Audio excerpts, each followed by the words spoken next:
آج اگر آپ پوری دنیا پر نظر دوڑائیں تو کوئی ملک، کوئی شہر، کوئی علاقہ اور کوئی محلہ قتل و غارت گری سے محفوظ نہیں۔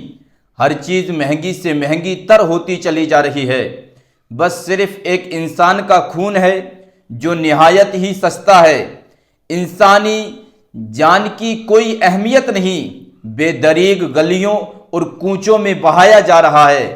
میں یہ بات بڑی تحقیق کے بعد کہہ رہا ہوں کہ اس وقت جانوروں کو بھی اتنی بڑی تعداد میں نہیں مارا جا رہا جتنی بڑی تعداد میں انسانوں کا قتل ہو رہا ہے۔ آج انسان وحشی درندے سے بھی بڑھ کر ظالم ہو گیا ہے۔ بات بات پر غصے میں آ کر اپنے مسلمان بھائی کا قتل کر دیتا ہے اور چند روپیوں کے لیے، زمین کے تھوڑے سے ٹکڑے کو حاصل کرنے کے لیے آپس میں مسلمان دوسرے مسلمان کو قتل کر دیتا ہے۔ اور یہ بات کسی سے ڈھکی چھپی نہیں ہے۔ روزانہ اخبارات اور میڈیا پر باقاعدہ سرخیاں لگتی ہیں۔ میرے کہنے کا مقصد صرف یہ ہے کہ انسان کو قتل کرنا ایک معمولی کام ہو چکا ہے، مگر یاد رہے یہ کام رب تعالیٰ کے غضب کو دعوت دینے کے مترادف ہے۔ رب تعالیٰ اس کام سے سخت ناراض ہوتا ہے۔ اللہ تعالیٰ قرآن مجید میں ارشاد فرماتا ہے، اور جو کوئی مسلمان کو جان بوجھ کر قتل کرے تو اس کا بدلہ جہنم ہے کہ مدتوں اس میں رہے، اور اللہ نے اس پر غضب کیا اور اس پر لعنت کی، اس کے لیے تیار کر رکھا ہے بڑا عذاب۔ اس آیت کریمہ کا شان نزول یہ ہے، مقیس ابن ثبابہ کنانی اور اس کے بھائی ہشام ابن ثبابہ مدینہ منورہ میں مسلمان ہو گئے۔ کچھ دن بعد مقیس نے اپنے بھائی ہشام کو قبیلہ بنی نجار کے محلے میں قتل شدہ پایا۔ مقیس حضور صلی اللہ تعالی علیہ وسلم کی بارگاہ میں حاضر ہوئے اور اپنے بھائی ہشام کے قتل ہو جانے کی خبر دی۔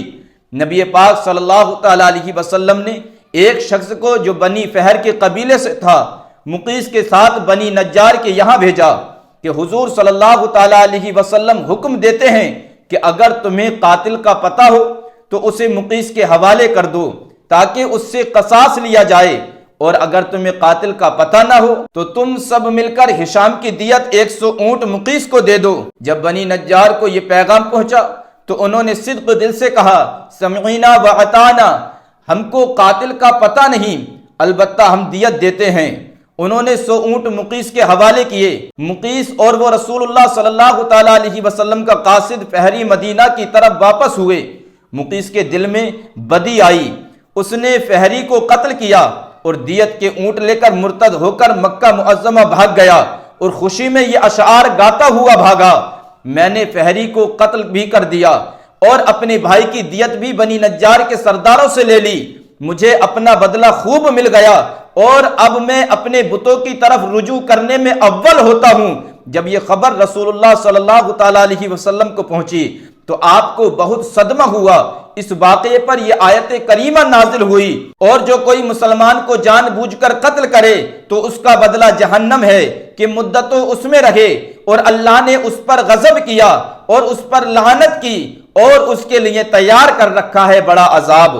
محترم حضرات، آپ نے قرآن کریم کی آیت اور اس کا شان نزول سنا، اور یہ بھی سنا کہ جو کوئی مسلمان کو جان بوجھ کر قتل کرے تو اس کا بدلہ جہنم ہے۔ اب آئیے کائنات کی ابتدا کی طرف چلتے ہیں اور سنتے ہیں کہ کائنات کا پہلا قتل کب ہوا اور یہ قتل کس نے کیا۔ کہ حضرت آدم علیہ السلام کی سلبی اولاد سے قابیل اور حابیل تھے۔ قابیل بڑا تھا اور حابیل چھوٹا تھا۔ قابیل کھیتی باڑی کرتا تھا اور حابیل بکریاں چراتے تھے۔ قابیل کے ساتھ جو لڑکی پیدا ہوئی اس کا نام اقلیمہ تھا، جو بہت زیادہ حسین و جمیل تھی، اور حابیل کے ساتھ پیدا ہونے والی لڑکی خوبصورتی میں کچھ کم تھی۔ حضرت آدم علیہ السلام کی شریعت کے قانون کے مطابق قابیل کے ساتھ پیدا ہونے والی لڑکی کا نکاح حابیل سے اور حابیل کے ساتھ پیدا ہونے والی لڑکی کا نکاح قابیل سے ہونا تھا، لیکن قابیل نے ایسا کرنے سے انکار کر دیا۔ اس نے کہا کہ میرے ساتھ پیدا ہونے والی لڑکی اقلیمہ کا نکاح میرے ساتھ ہی ہوگا۔ جب قابیل نے ضد اور ہٹ دھرمی شروع کر دی تو حضرت آدم علیہ السلام نے کہا کہ تم دونوں اللہ تعالیٰ کی راہ میں کوئی نہ کوئی چیز پیش کرو، جو سچا ہوگا اس کا صدقہ اللہ تعالیٰ کی بارگاہ میں قبول ہو جائے گا، اور جو جھوٹا ہوگا اس کی طرف سے پیش کیا گیا صدقہ قبول نہیں ہوگا۔ اس وقت قبولیت کی یہ علامت تھی کہ جس کا صدقہ قبول ہو جاتا اسے قدرتی طور پر آنے والی آگ کھا جاتی، اور جو قبول نہیں ہوتا تھا اسے آگ نہیں کھاتی تھی۔ قابیل نے ایک انبار گندم اور حابیل نے ایک بکری یا ایک دمبا رب تعالیٰ کی راہ میں پیش کیا۔ دونوں نے یہ کہہ کر صدقہ پیش کیا کہ اے اللہ، جو اقلیمہ کا زیادہ حقدار ہے اس کی قربانی قبول فرما۔ آسمانی آگ نے حابیل کے صدقے کو کھا کر قبولیت بخش دی، اور قابل کے صدقے کو آگ نے نہ کھا کر رد کر دیا۔ قابل کے دل میں حسد اور بغض و عناد کی آگ بھڑک اٹھے۔ اس نے حابیل کو قتل کرنے کی دھمکی دی۔ جب حضرت آدم علیہ السلام مکۃ المکرمہ تشریف لے گئے تو ان کے پیچھے قابل نے حضرت حابیل کو شہید کر دیا۔ یہ روئے زمین پر پہلا قتل تھا، اس لیے قابل نہیں جانتا تھا کہ وہ اپنے بھائی کو کیسے قتل کرے، تو شیطان مردود نے اس کے سامنے ایک پرندے کا سر پتھر پر رکھ کر دوسرے پتھر سے سر پھوڑ دیا۔ قابل کو پتہ چل گیا کہ اس طرح قتل کرنا ہے۔ حضرت حابیل چونکہ بکریاں چراتے تھے، ایک درخت کے نیچے سوئے ہوئے تھے۔ قابل نے اس کے سر پر پتھر مار کر انہیں شہید کر دیا۔ اس وقت حضرت حابیل کی عمر 20 سال تھی۔ قتل کرنے کے بعد قابل کا تمام جسم کالا ہو گیا۔ حضرت آدم علیہ السلام جب واپس تشریف لائے تو آپ نے قابل سے پوچھا تمہارا بھائی کہاں ہے؟ اس نے کہا میں کوئی ذمہ دار تو نہیں۔ آپ علیہ السلام نے فرمایا تو نے اسے قتل کر دیا ہے، اسی لیے تیرا جسم سیاہ ہو چکا ہے۔ قابل نے جب حضرت حابیل کو شہید کر دیا تو اب یہ پریشان تھا کہ لاش کا کیا کروں۔ اسی طرح چھوڑ دینے پر ڈر تھا کہ درندے کھا جائیں گے، تو وہ اپنے بھائی کی لاش کو بوری میں ڈال کر پھرتا رہا، یہاں تک کہ لاش میں بو پیدا ہو گئی۔ اسے چھپانے کا کوئی طریقہ معلوم نہیں ہو رہا تھا کہ کیا کروں۔ امام فخر الدین رازی علیہ الرحمہ اپنی کتاب میں نقل فرماتے ہیں کہ اللہ تعالیٰ نے 2 کوے بھیجے، وہ دونوں لڑے، ایک نے دوسرے کو مار ڈالا اور اپنی چونچ اور پنجوں سے زمین کو کریدا، اور مردہ کوے کی لاش کو اس گڈھے میں ڈال کر اوپر مٹی ڈال دی۔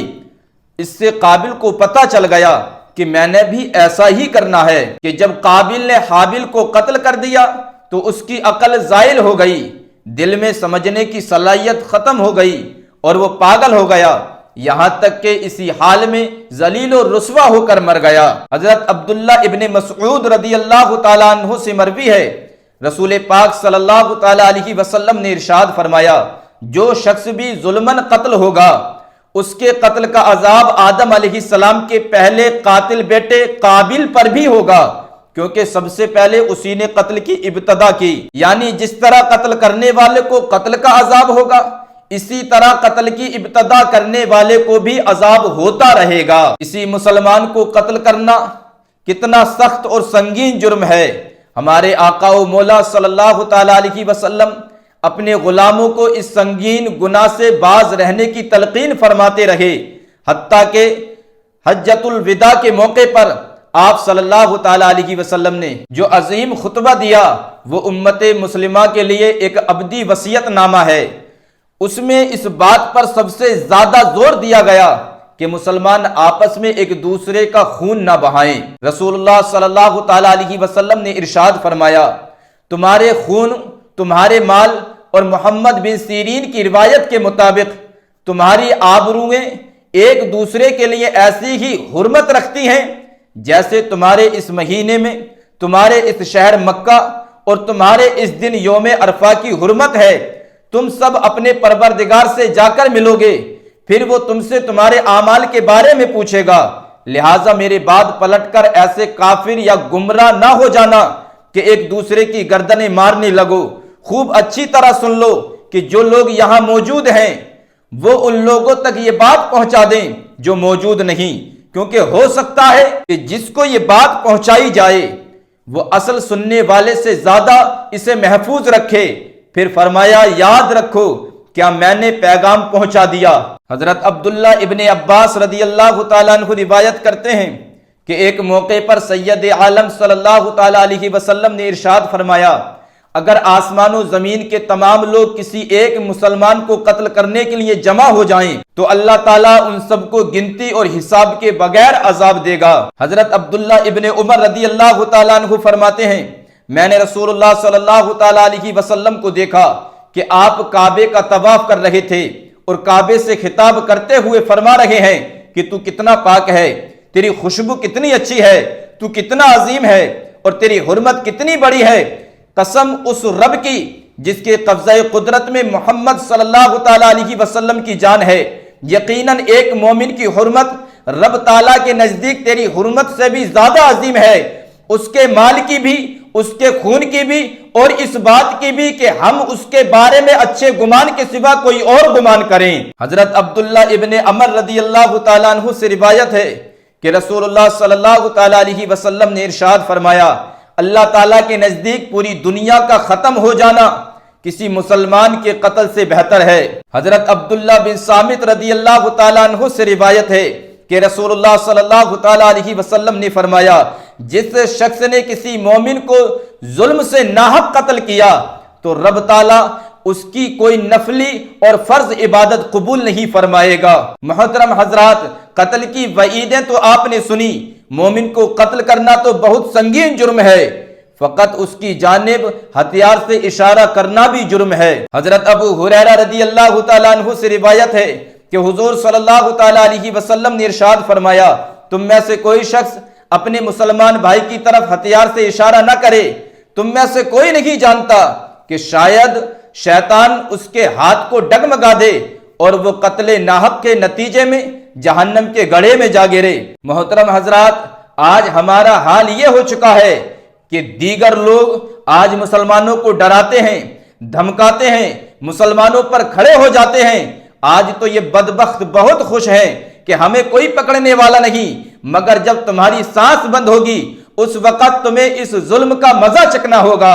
ایک بات اور بھی یاد رہے کہ بعض لوگ ملک سے باہر، شہر سے باہر، علاقے سے باہر بیٹھ کر مسلمانوں کا قتل عام کرواتے ہیں، اپنی سیاست کی روٹیاں سیکنے کے لیے، عہدہ بچانے کے لیے، اپنی آمدنی جاری رکھنے کے لیے قتل و غارت گری کا بازار گرم کرتے ہیں۔ وہ بھی سن لیں، وہ بھی عذاب الہی سے نہیں بچ سکتے۔ نبی پاک صلی اللہ تعالیٰ علیہ وسلم سے پوچھا گیا کہ اگر کوئی شخص کسی کو قتل کے ارتکاب کا حکم دے تو اس کا کیا حکم ہے؟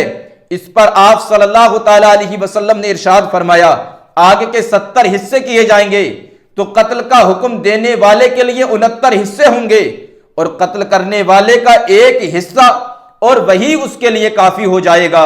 نبی پاک صلی اللہ تعالیٰ علیہ وسلم نے ارشاد فرمایا، قیامت کے دن قاتل اور مقتول کو لایا جائے گا تو مقتول کہے گا، اے میرے رب، اس سے پوچھ کہ اس نے مجھے کس بات پر قتل کیا۔ قاتل ایک اور شخص کی طرف اشارہ کر کے کہے گا کہ مجھے اس نے حکم دیا تھا۔ دونوں کے ہاتھ پکڑ کر انہیں آگ میں پھینک دیا جائے گا۔ اے دشمنان اسلام کے اشاروں پر مسلمانوں کا قتل عام کرنے والوں، کان کھول کر سن لو، قیامت کے دن تمہیں گھسیٹ گھسیٹ کر جہنم کی آگ میں پھینک دیا جائے گا۔ ان ظالموں کے متعلق اللہ تعالیٰ کے حبیب صلی اللہ تعالیٰ علیہ وسلم نے 1400 سال پہلے ارشاد فرمایا۔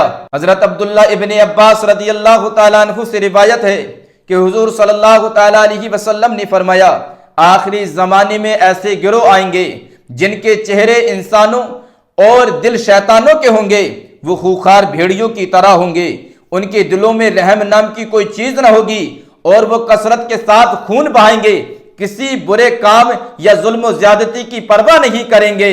حجاج بن یوسف کے ظلم و ستم سے کون نہ واقف ہوگا، بات بات پر قتل کر دیا کرتا تھا۔ اس کے ظلم و ستم کے بارے میں علماء اور محققین فرماتے ہیں کہ قیامت کے دن تمام امتیں اپنی اپنی قوم کے ظالم بادشاہ کو پیش کریں گی اور مسلمان صرف حجاج بن یوسف کو پیش کریں گے تو یہ تمام ظالموں پر بازی لے جائے گا۔ حجاج کے ظلم کا اندازہ اس بات سے لگائیں کہ لوگوں کو قتل کرنا اس کے لیے معمولی بات ہوتی تھی۔ وہ جمعے کے دن اتنا کہہ دیتا کہ نماز جمعہ ختم ہونے کے بعد تمام نمازی